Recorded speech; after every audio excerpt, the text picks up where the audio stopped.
Halo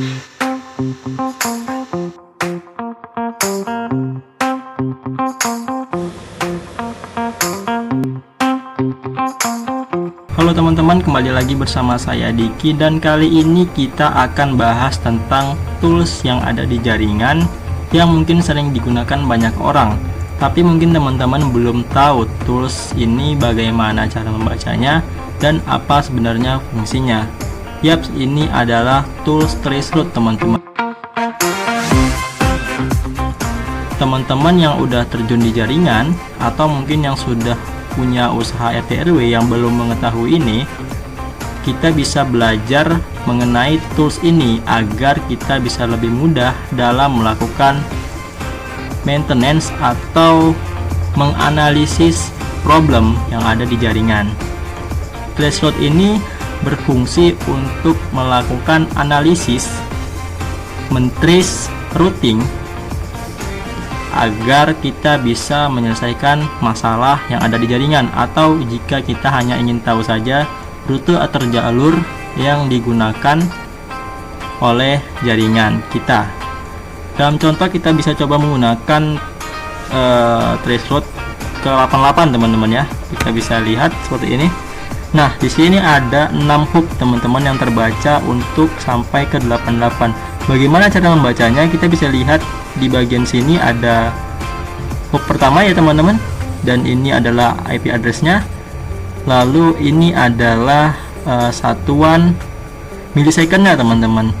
Jadi di hub pertama dia mengalami loss di sini ya. Di sini ada loss. Jadi ada paket yang hilang begitu. Ini bisa jadi konfigurasi di routernya teman-teman ya, karena kita lihat di sini bagus untuk ke bawahnya begitu, tidak ada paket loss. Kemungkinan ini hanya konfigurasi di sisi gateway-nya saja. Lihat, hub pertama itu adalah 0,3 milisecond begitu. Hub kedua dengan IP sekian itu adalah seperti ini ya, 1,1, 0,9 begitu. Hub ketiga dengan IP 2711122830 dengan satuan milisecond yaitu 24, 0,9 berubah-berubah ya, 6,2.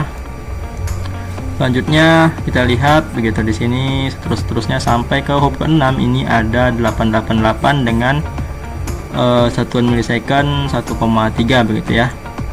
Untuk menganalisisnya bagaimana ketika terjadi loss paket yang itu sampai ke bawah. Misal di sini ada loss paket 1,1 begitu.